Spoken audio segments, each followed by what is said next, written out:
Siyanamkela Avalanche of Grace kaMalam Thenjiwe. Molweni sizawufunda uYeremiya 46 namhlanje. Siuba umprofeti zithini na uphetheke kanjani na ngoba kaloku basabagqibela phi beseyiphutha bethathwe ngenkani bayofakwa lapha eyiphutha. Ayene uyawuva wayitshilo kwabantu wathi mabangayi phaya eyiphutha. Lawutshabalaliswa ke ngoku eyiphutha. Heading yakhona ithi udaba malunga neyiphutha. Nithi nangamazwi kandikhoyo awawabhekisa kwiintlanga ngomshumayeli uYeremiya. Verse 2. Udaba oluya eyiphutha luphathelele kumkhosi kakumkani uNeko waseyiphutha owayemise iKarameshi ngakumlambo iEfrayiti. Wona waswantsuliswa ngukumkani uNebukadnezari waseBhabhiloni ngonyaka wesibini ukumkani uJoyakim unyana kaYosiya elawula kwaYuda. Verse 3. Uthi bophani amazwi nitsho phezulu imani xhonqolo mabamexhonqosholo bonke kanye ngexesha linye nithwele izigcinantloko kuzawuliwa. Uthi zikhaziliseni ntshontshe lolani imikhonto yenu nifake izinxibo zeentsimbi. Awulwa ngoku uthi babe ready. 5. Uthi nibona ntoni ngoku bayankwantya nabo behlehle ayaswantsuliswa amagorha abo acela kwabasicatyana bayabaleka cela kwabasicatyana kubaleka akabheki nangasemva lunxunguphalo macala onke utsho undikhoyo babonisa into ezakwenzeka indlela athetha ngayo into xa ezawuyenza uqala iprofeti ukuthi kuza kwenzeka lena nale. 6. Nona mendu akanakuphuncula negorha alinakusinda afadalele phaya emantla bawile ngakumlambokazi iEfrayiti. Yabaxelela into ukuthi noba sowunjani na awuzuphuncula noba usonamandla uzazi kangakanani akukho umntu ozawuphuncula uzayitshabalalisa iyiphutha. 7. Kubani lo uvumbuluka ngathi yinayili ngathi ngamanzi emilambo adlokovayo. 8. Tyhini yiyiphutha le ivumbulukayo ngathi yinayili yiyo engathi ngamanzi emilambo adlokovayo. Ithi ndiyakuvumbuluka ndiwuthi gqume umhlaba ndikhukhulise izixeko nabemi bazo. Yabona leyo yaprofeti ukuthi laa mlambo naye lizawukhukhulisa yonke laa mezi yabo. Uthilo ndingathi yinayili igquba. 9. Maqela amahashe phuthumani madoda nikhwele inqwelo phambi kwamagorha nditsho nina amagusha namaphuthi nina baphethele amakhakha nani malundi nina bafohlele intolo.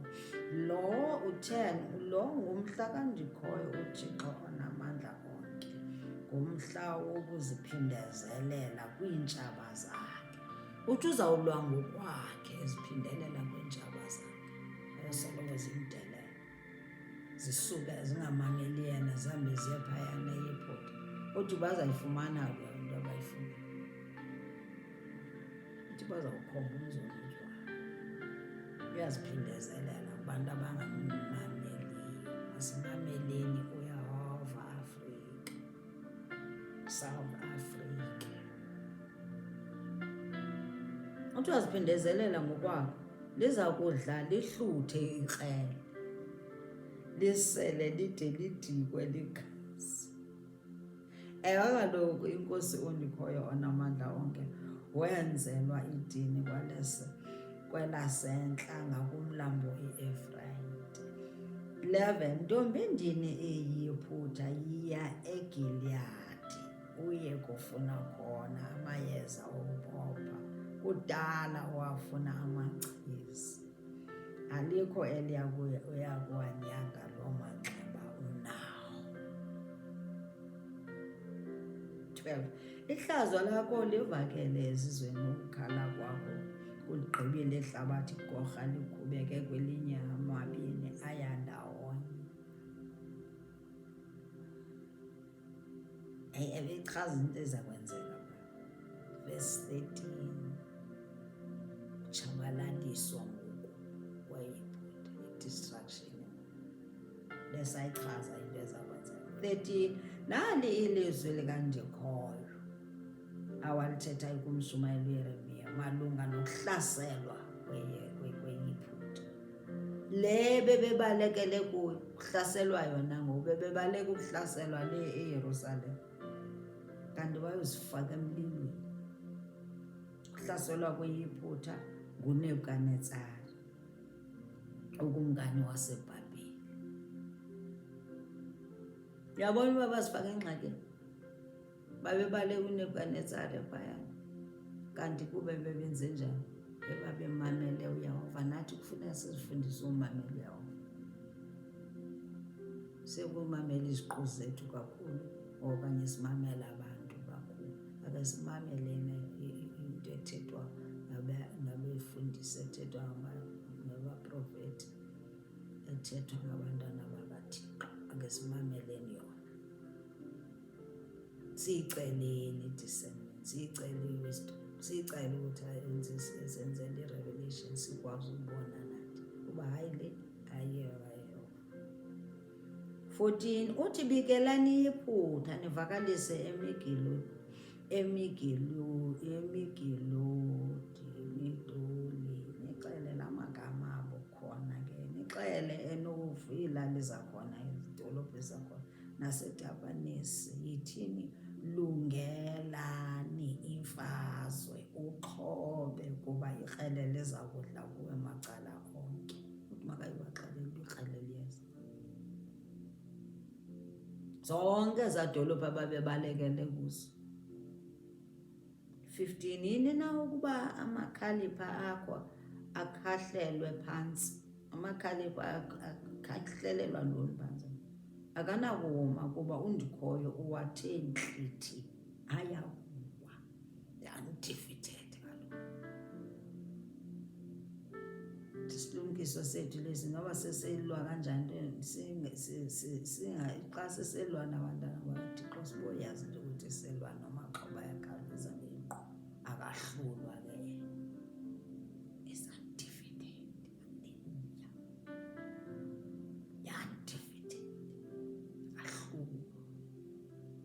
Ubaleke ungalwi necawe yakhe, ungalwi nabantwana bakhe, ubaleke acebise. Athi undikhoyo owathe ntlithe ayakuwa. 16 ukhubeka abaninzi, ewe omnye uyakuwa phezu komnye, baze bathi nasiphakame siye kuwethu kwelokuzalwa simke kwikrele eligwazayo. Bazawubulawa kabuhlungu enambi mnandi. Kanti ngoku ngeli xesha xa bexelelwa ukuba mabenze kanjena abamameli, nathi senjalo. Xa kusithiwa yenzani kanjena senze opposite. 17 apho baya kuvakala besithi ukumkani waseyiphutha uyarharhama nje, uliphosile ithuba lakhe. 18 ndikho nje ndiyafunga nguwo lo umlomo kakumkani ogama lingundikhoyo namandla onke, uthi ukho ozayo enjengeThabori, phakathi kwentaba enjengeKhameli engaselwandle. 19 athi zilungiseleleni ukuya ekuthinjweni imithwalo yenu. Thatha neyiphutha, nina bemi baseyiphutha, kuba kaloku iNofu iza kudilizwa ibe ngamabhodlo.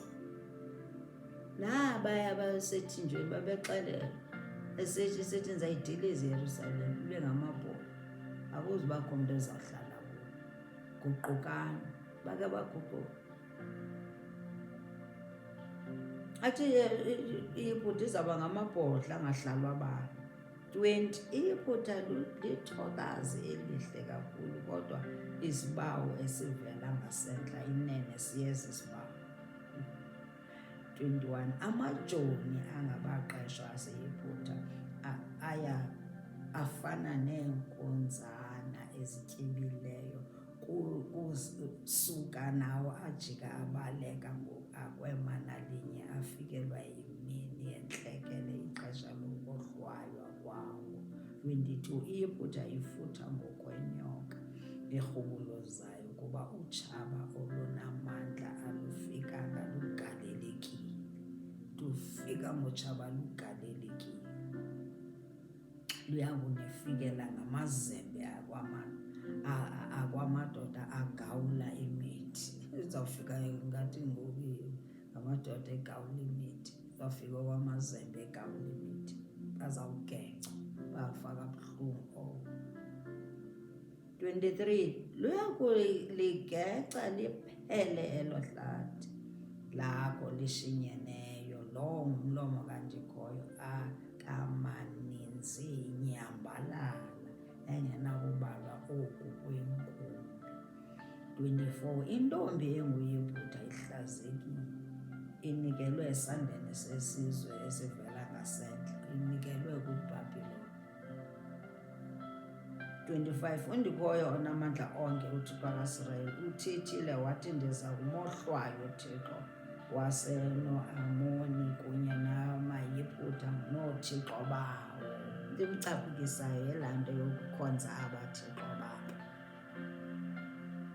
yona nto angayifuniyo. Noothixo bawo namatshawe nookumkani baseYibhita nabo bonke abathembele kuyo. 26 ndiza kubanikezela esandleni salowo uzungula ubomi babo. Ndizanikezela phaa kuNebukadinezari kudala vele ezunge ezimpilweni. Ndithi ukuthi bebafihlile. Ngoku xa bengamthembi naye uzobanikela kwiintshaba zabo. Le ifana nathi, xa sisukile kuye sizasinikela kwiintshaba zane ezivele sifuna usiqwenga. Kodwa xa sihleli kuye si-protected, siphantsi kwamaphiko wakhe. So lakhe libukhali lijongile.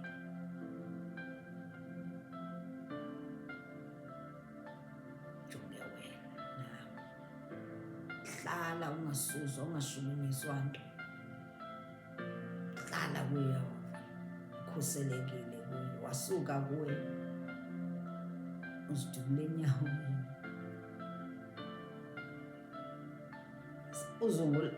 Uthi uzobanikela kuNebukadinezari ukumkani waseBhabhiloni namaphakathi akhe. Phofu eli lizwe laseYibhita lobuya limiwe njengakwimihla yamandulo. Naso isithembiso sakhe ke ngoku uThixo uthanda uthembisa abantu bakhe. Uthi kodwa eli lizwe lizawuphinda limiwe. Khona eso sithembiso esihle. Uthi lowo ngumlomo kaNdikhoyo. 27 ukusindiswa kwekaIsrayeli. 27 uze ungoyiki wena sichaka sam Yakobi. Thetha noIsrayeli, Yakobi kaloku Israyeli. Ungaxhalabi wena Israyeli, oh haleluya. Yabona ndiya kukuhlangula, ndikuphuthume kuloo ndawo ikude apho ungumthinjwa khona, wena nenzala yakho. Abuye uYakobi azolo onwabe, angoyikiswa mntu. Seluthinjweni ngoku into yodlala nanto akwenzeki indlela abafuna ngayo. Thinjwe kufuna bamamele laa mthetho wapha eBhabhiloni. kodwa uyabanika isithembiso. God of promises, and he's a promise keeper. 28. Naxa ipheni kuyingxaki okuyo ubuhlala kwizithembiso zakhe. He's a promise keeper. 28. Uze ungoyiki wena sicaka sam Yakobo, ngumlomo kandikhoyo. Kaloku mna ndinawe, ndiza kuziphanzisa zonke iintlanga endichithachithele kuzo, kodwa andiyi kukuphazamisa wena. Nawe phofu uyakohlwaywa. Ndiza kukuqeqesha phofu ndingabi ngqongqo kuwe. UIsrayeli uthi akazuba ngqongqo kakhulu, kodwa nabo uzawubaqeqesha. Ngoba bekhe basuka kaloku kuyo. Ngabaqeqesha into yoba bangaze baphinde bajonge emva, basuke kuyo. Ndim nawe ke. Siyayifuna ingqeqesho kaYehova, sizomazi ukuba unjani na. Sizokwazi uxelela abanye into yoba ungenzi kanje. Xa sikwazi nokukhuthaza abanye ukuthi hlala kuYehova. He changes not. Hlala kuye. Utshilo kwiBook of Malachi 3:6 what? I am God, I change not. I am God today, tomorrow and forever. Akajiki. Ezi zithembiso ezinika abantwana bakhe bakaSirayeli zizithembiso zam nawe ke.